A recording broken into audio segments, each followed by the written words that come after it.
What's up, everyone? Zach here, bringing another Team Taste game of the day. You want taste? Today, on the left, we have Josh playing Ho-Oh Kiawe. There we go. And on the right, we have Zach playing Zoroark Counters. So these were two decks that did well at St. Louis. I think there was only one Zoroark Counters in day 2, but I know there was a couple Ho-Ohs in day 2. This Josh is playing the 9th place list from St. Louis. I'll link him down below.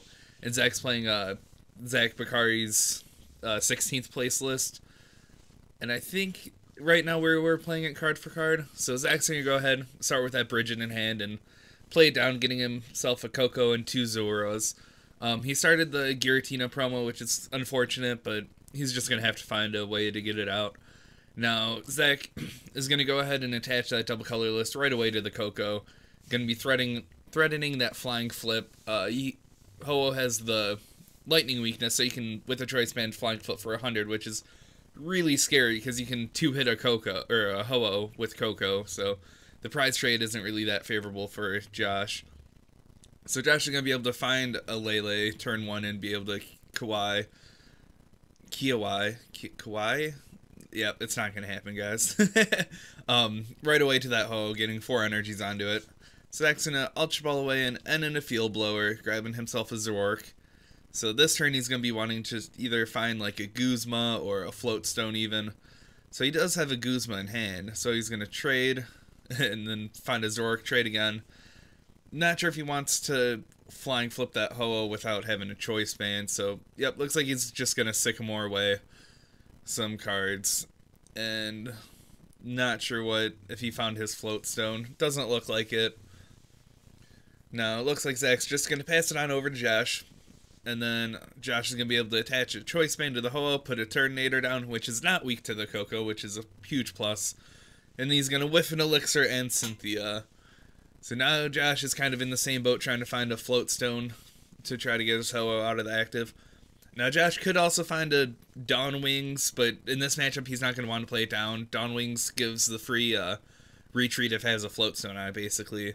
But it also gets one shot by Zoroark just looking at it funny. It's Dark Week, so pretty frail against Zoroark decks. Looks like Josh is going to be able to attach an energy to the Turtonator and going to pass it on over to Zach. Looks like he did hit the Float Stone, but he didn't want to press the issue. Maybe if he was afraid of Zach being able to find his Float Stone this turn. Zach's going to end up field blowing that choice band off, which can be pretty big. It gives the option to one-hit Zoroarks. He's going to trade a couple times, put a Zoro down, and he's also going to put a Mimikyu down with a counter energy. So Mimikyu's attack, Copycat, copies an attack that your opponent used last turn. So the big one, obviously, is copying the Phoenix Burn from Ho-Oh. It's 180, so as long as Zach had a choice band, you could one-hit a Ho-Oh right back. So that's going to be staring at Josh right down.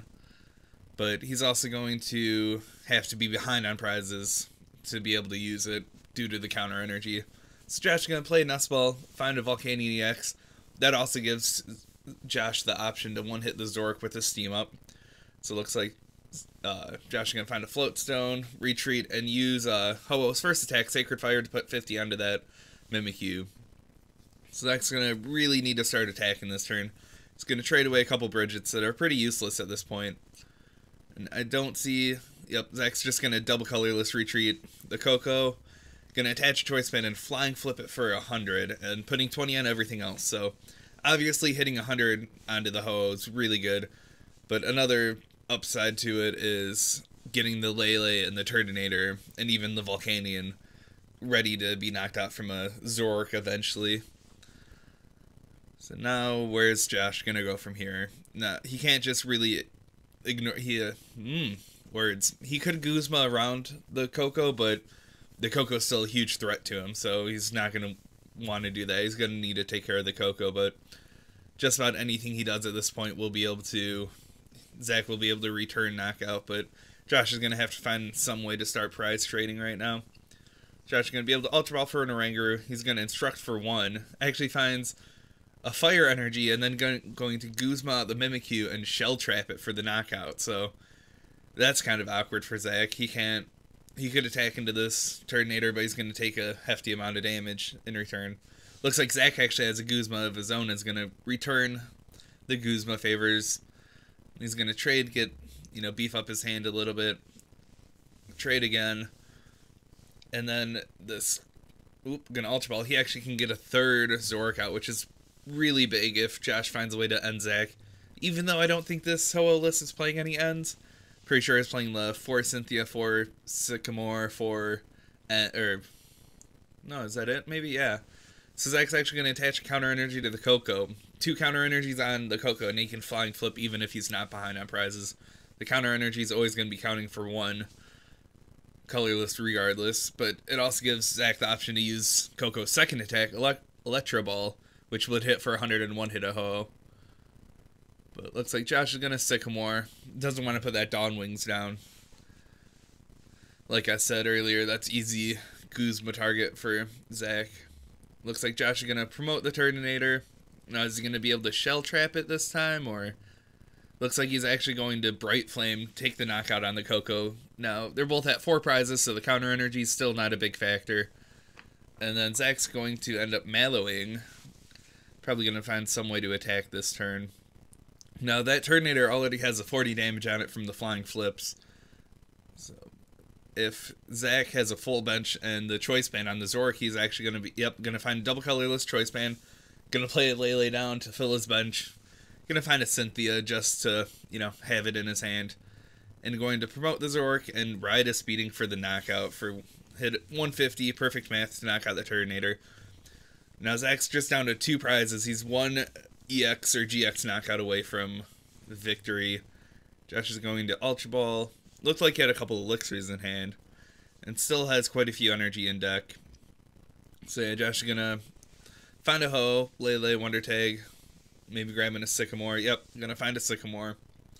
Then gonna be, theoretically, if he hits 3 elixirs and an energy attachment and a Choice Band, he could get a knockout this turn onto this Zoroark. So he is gonna find a Choice Band and an energy, and he's gonna whiff the elixir. So I believe that's the second elixir he's played. So no way that he's getting that knockout onto that Zoroark this turn. Josh is gonna elixir and find 2 energies this time. So that's enough to attach 1 at least. And then Josh is going to Sycamore. He could have Orangarooed, but I don't think it would be worth it. So Josh did find another elixir also. So, and a Super Rod. He's probably going to put in 3 energies. Going to make his chances of hitting this elixir just about guaranteed. Going to shuffle in those 3. Now, Josh will still be able to use the Sacred Fire.